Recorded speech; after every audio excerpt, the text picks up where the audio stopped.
Kemudian memang ada data dari TGPF. Data ini saya punya dan saya sudah baca di tahun 98. Ya, data TGPF ini dan saya punya bundelnya lebih lengkap. Dan cukup banyak kita bisa berdebat. Kalau ada kita harus kutuk dan kita harus kecam dan harus orang yang melakukan itu harus ada. Tapi ketika itu juga jangan sampai kita masuk dalam narasi adu domba dari kekuatan asing ketika itu yang memang ingin memframe. Misalnya sebagai contoh, dalam salah satu tulisan ditulis sebelum melakukan perkosaan massal mereka meneriakan Allahu Akbar. Ada, ini ditulis di majalah Tempo. Ini kan mengadu domba.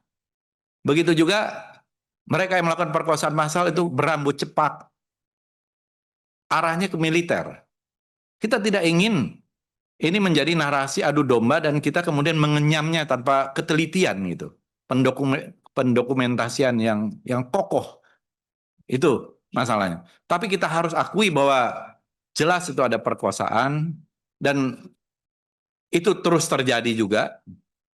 Ya, tetapi secara hukum kita sulit untuk mendapatkan misalnya pengadilannya gitu. Kan penembakan Trisakti ada fakta hukumnya, ada pelakunya, apa yang lain-lain juga begitu.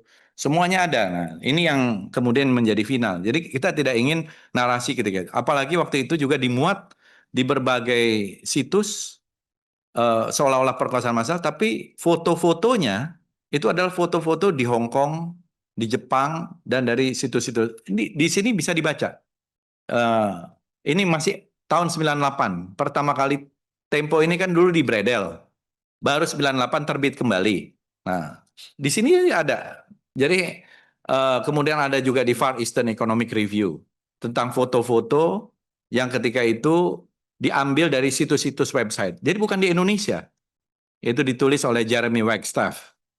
Nah, jadi ada hal-hal yang menurut saya perlu pendokumentasian yang lebih teliti gitu. Supaya jangan sampai kita nanti menimbulkan satu hal yang memecah belah. Ini sebenarnya kita harapan. Dan memang buku sejarah ini tidak membahas tentang Mei 98. Itu hanya satu snapshot. Karena hanya kecil. Kecuali kalau kita berbicara menjadi dalam gitu ya. Karena ini bicara dari satu arkeologi dan terusan dari era reformasi yang tidak ditulis itu. Termasuk pencapaian pemilu dan lain-lain. Dan ini pasti diuji publik karena tidak ada yang perlu kita rahasiakan di sini. Izin Pak Ketua. Izin. Iya, gimana Bu? Semakin Pak Fadlizon ini bicara, rasanya kenapa semakin sakit ya? Soal pemerkosaan. Mungkin sebaiknya nggak perlu di forum ini, Pak. Karena saya pas kejadian itu juga ada di Jakarta. Sehingga saya tidak bisa pulang beberapa hari. Tetapi ini semakin menunjukkan Pak Fadlizon tidak punya kepekaan terhadap persoalan yang dihadapi korban perkosaan.